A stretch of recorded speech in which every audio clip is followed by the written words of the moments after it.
Disasters can strike with sudden and immense force. A powerful hurricane can lash a coastline. An earthquake can shake a city to its core. A wildfire can sweep through a landscape in moments. These events break the systems we rely on every single day. They can damage roads, sever power lines, and contaminate water supplies. This disruption causes great hardship for families and entire communities. Disaster-resilient infrastructure is our answer to this challenge. It is a promise we make to ourselves and to future generations. The core idea is to build systems that can withstand shocks and stresses, keeping people safe and helping towns recover with speed and dignity. What exactly do we mean by disaster-resilient infrastructure? Think of it as the strong backbone of a community.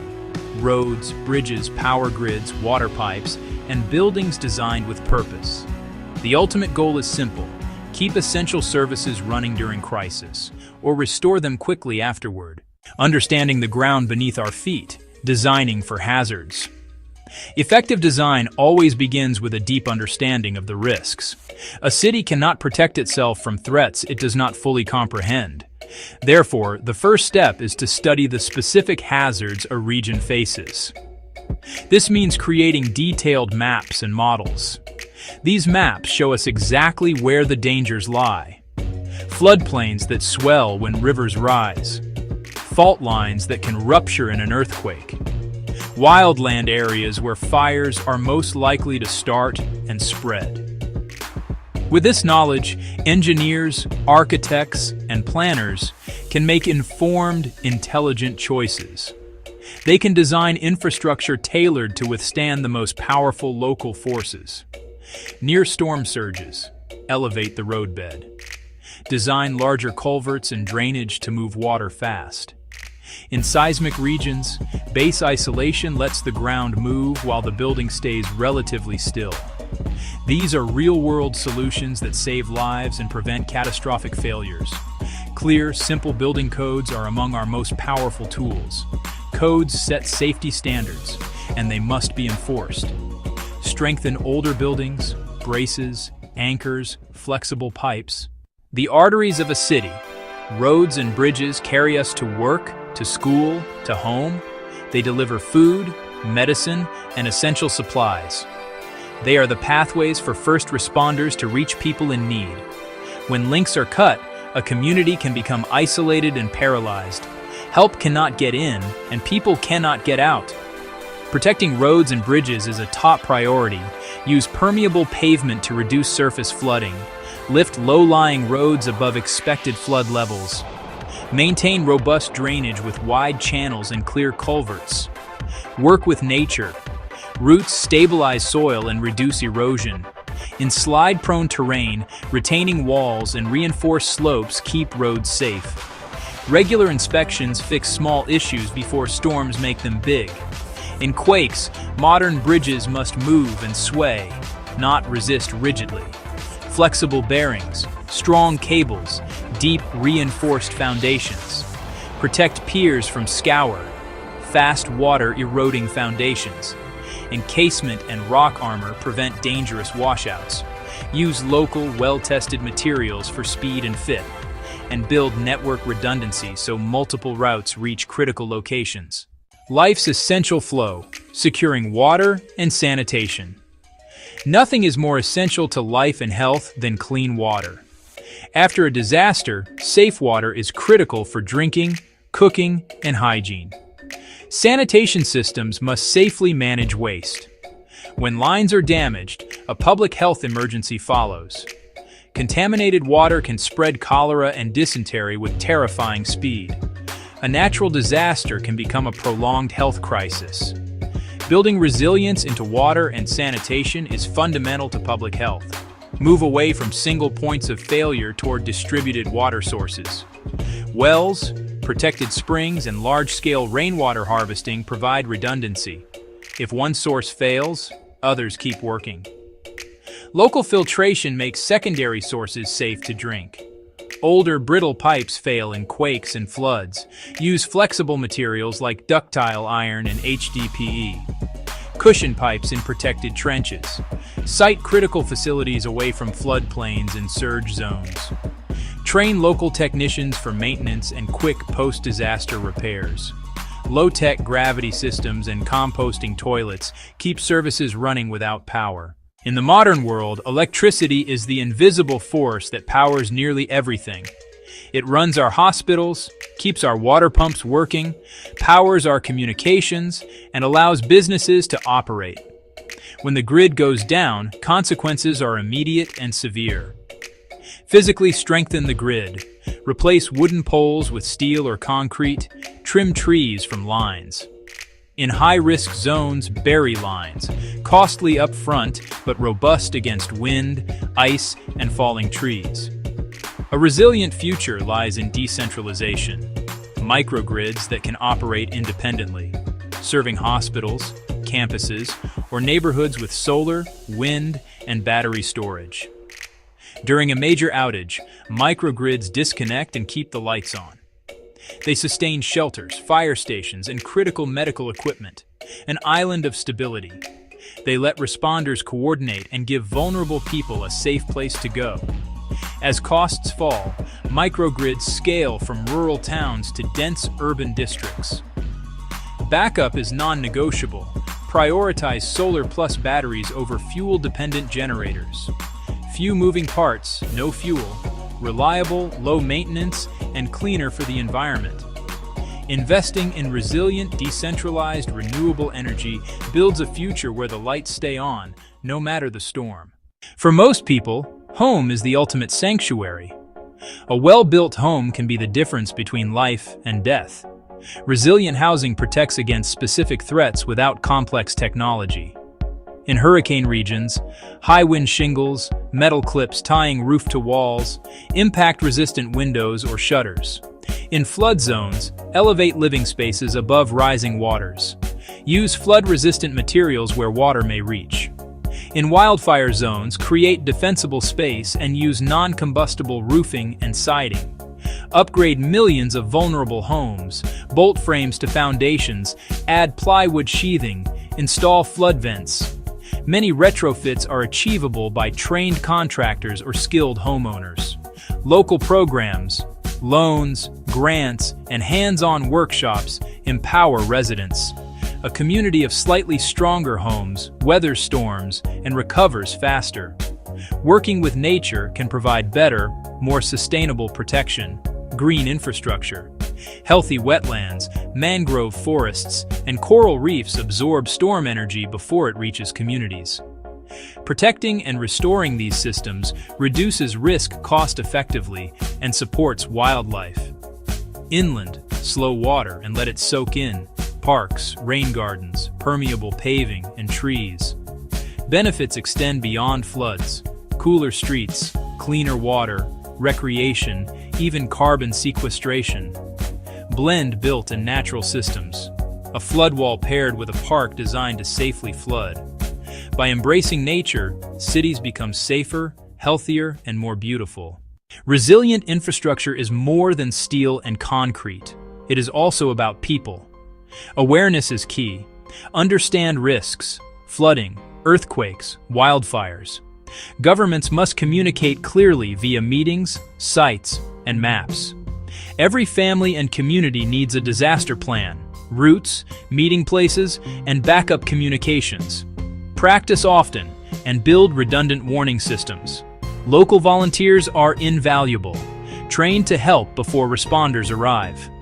Neighbors helping neighbors speeds recovery. Equip hubs, schools, libraries, religious centers, with backup power and essential supplies. These become places for information, shelter, and support. In 2007, Greensburg, Kansas was nearly wiped off the map by a massive tornado. 95% of buildings were destroyed. Schools, the hospital, nearly every home. Instead of leaving or rebuilding the same, they chose stronger and greener. They required new city buildings to meet LEED Platinum. Schools, hospital, and city hall focused on resilience. Wind and solar power, geothermal systems, and rainwater harvesting became standard. Homes were rebuilt with efficiency, better insulation, high-performance windows, efficient appliances. Resilient power lowered outages and utility bills. Greensburg was reborn, stronger and forward-thinking, a story of hope. Disasters will happen. We cannot stop storms or quakes, but we are not helpless. We can build roads that withstand floods, homes that resist winds, power that stays on, and communities that work together.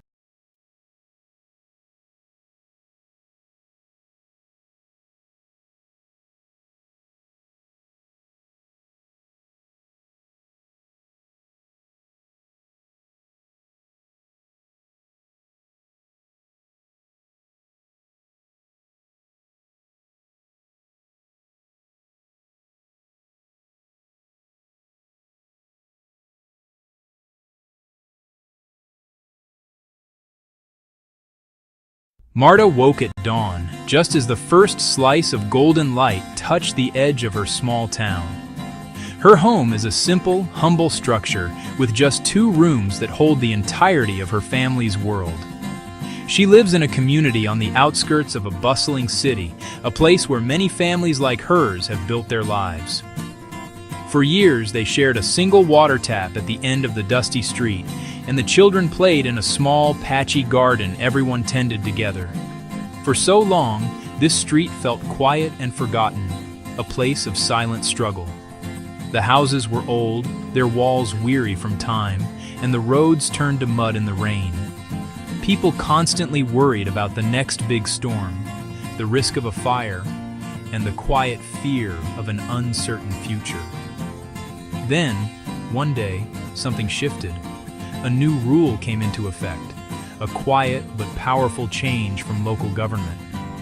This plan wasn't just about buildings, it was about people. It helped families access small, manageable loans and secure land rights in writing for the first time.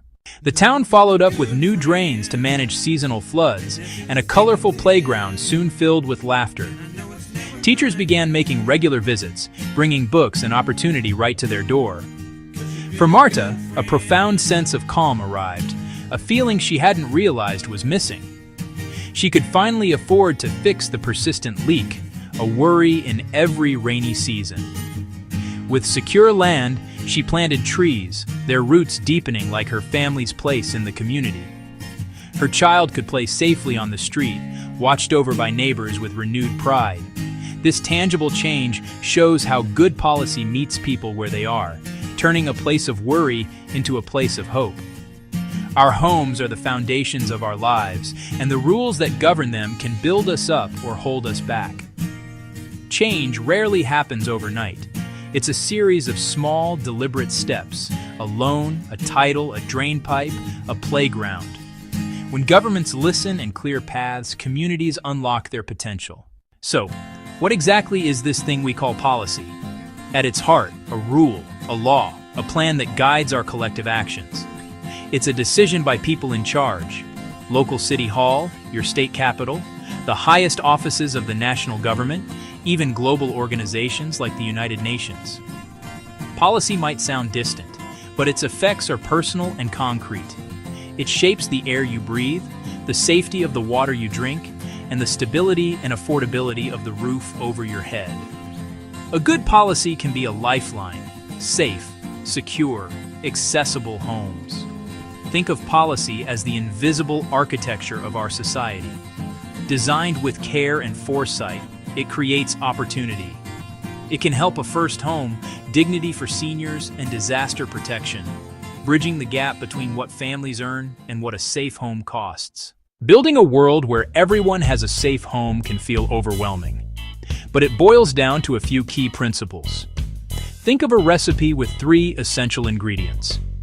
To make housing fair, stable, sustainable, focus on 3 areas: making finance accessible, ensuring clear and just land rights, and providing green incentives for healthier living.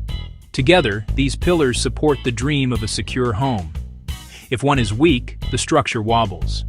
When all 3 are strong, communities thrive for generations. Finance is often the biggest hurdle. Huge down payments and perfect credit shut families out. Fair finance policies create new pathways to loans. Government guarantees reduce bank risk for low-income families. Subsidies cover early interest, giving breathing room. Second, land. Without security underfoot, you can't build stability. Simpler, affordable titles transform anxiety into confidence. Finally, green incentives reward safe, efficient, climate-ready homes. They save money, improve health, and build resilience. Finance, land, and green design, a practical framework that works. The journey often begins with money. Traditional systems weren't built with everyone in mind. They work best for those with wealth. It can take money to get money, locking families out. Hard-working renters still here, too risky. Here is government's chance to rewrite the rules, to include, not exclude, and to lift people up. Microloans, small amounts with big impact, not massive mortgages, manageable funds. Marta used one to fix her roof before the rains. Low interest, fast approval, minimal paperwork. Governments can incentivize banks to offer these products or partner with trusted local institutions. Meet people where they are. Subsidies and grants make ownership possible. Cover upfront costs and lower early payments, turning a bank's no into a yes. Stable homes boost school, health, and small business, and strengthen entire communities. Now, the ground beneath our feet. Secure land rights unlock stability. A deed or title is incredibly powerful. It means you can't be forced to leave, and you can pass your home to your children. It gives confidence to improve and invest. But hundreds of millions lack this basic security. Old laws, missing papers, constant uncertainty. Outdated records breed confusion and disputes, opening doors to corruption and land grabs. Simplify and democratize land tenure with low-cost surveys and fast local offices. In Marta's town, one simple paper acted like a shield. People invested, shifting from survival to planning. Clarity enables roads, water, sewers, electricity. Legal titles unlock loans and jobs. Addresses ease school registration and civic life. Secure land draws people into the fabric of society, building real foundations for dreams. The third and final key, think green. We can't build like we did decades ago. Climate challenges are here. Homes must be ready. It's not about luxury tech, but practical design that keeps families safe, healthy, and financially secure. Green incentives speed the shift. Start with insulation. Cooler summers, warmer winters, lower bills. Daylight and ventilation reduce lighting and AC needs. Marta's home added a small solar water heater, cutting costs and keeping hot water even in outages. Cities can offer rebates for rainwater systems and efficiency, tax credits or direct incentives for builders and owners. Codes create markets that lower prices over time. Green homes are healthier, cooler, and safer. A green home is a resilient home, a secure sanctuary in a changing world. Smart policies on finance, land, and green are essential, but they're only part of the equation. Success grows when people have a seat at the table, a shift from top-down to collaboration, where neighbors shape their own futures. Who knows the needs better than those who live them? They know where the street floods, which corners need a light, and the safest place for a playground. Community-led housing often means cooperatives. Members own and manage together, pool resources to buy land or buildings, co-design the homes, and set fair rules. Costs drop, and homes fit culture and needs. Participatory planning makes it possible. We need a wider path for our elders here. This lot is perfect for a garden. The final plan is sound and lived in. When people help design it, they care for it. On a steep hillside, families lacked safe access and clean water. They formed a cooperative with a small grant and legal support and took matters into their own hands. They built sturdy, low-cost steps with local materials, planted native trees to prevent landslides, and set up upkeep together. The result was transformative. Children reached school safely, shops saw more business, and a renewed sense of empowerment grew. This is what happens when we trust people as experts of their own lives. The final piece is collaboration. No single group can solve the housing crisis alone. Real change happens when we work together. Government sets direction with fair laws. Community groups add heart and local knowledge. Nonprofits and donors bring funding and expertise, and companies bring innovation and efficiency. Think of it like a symphony. A city offers unused land for affordable housing, a bank backed by guarantees provides low-interest microloans, trusted leaders organize residents and co-design, builders train residents, creating jobs and skills. The project is faster, cheaper, and safer. Homes meet real needs. The neighborhood thrives. Benefits compound beyond bricks and mortar. Collaboration also builds resilience to shocks, physical and economic. Stronger homes, stronger bonds, stronger local economies. It's the glue that binds finance, land, and green design, turning a set of efforts into a unified force for change. MARTA's story shows a better future is within reach. We can build it, one neighborhood at a time. You can hear it in children's laughter, see it in small businesses on a newly lit street, and feel it in the quiet pride of a secure home. None of this is an accident. It's the result of thoughtful rules, dedicated people, and the will to work together. The path is clear, and it requires action. Leaders, start by listening. Ask what people truly need. Create simple rules that clear the path. Make land rights faster and cheaper to secure. Back small loans for low-income buyers. Offer real incentives for green, healthy homes. Empower community groups. Fund, trust, and include them. Community, your voice matters. Organize and act. Small steps together become a powerful movement. Global partners, be connectors and amplifiers. Fund small, high-impact ideas. Spread what works so others can learn. Help craft simple, effective policies. Focus on families and long-term resilience. We already have a blueprint, the Sustainable Development Goals. A world without poverty, with safe, resilient, affordable homes. We have the tools, we have the knowledge, and we have examples of what works. We can bring policy down to the people, turn plans into clean water and safe roofs, and into healthy homes. A home is more than bricks and mortar. It's the start of love, hope, and dreams. It is the foundation of our lives. Together, we can make safe homes real for everyone.